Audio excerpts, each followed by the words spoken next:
and Pakistan are at their highest in years. I deeply respect and I am profoundly grateful to the government of people of both countries and their significant contributions to the work of the United Nations, not least UN peacekeeping.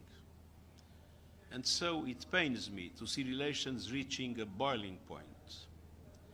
I understand the raw feelings following the awful terror attack in Pahalgam on 22 April. I once again strongly condemn that attack and extend my condolences to the families of the victims.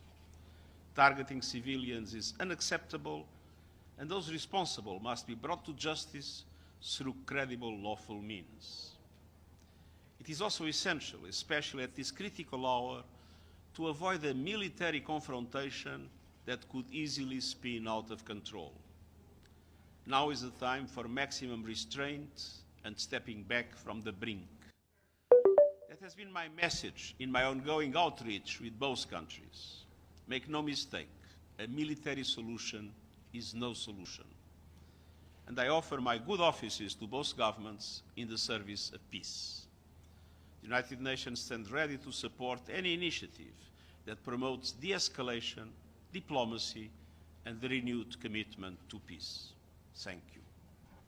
Thanks very much. Thank you very much.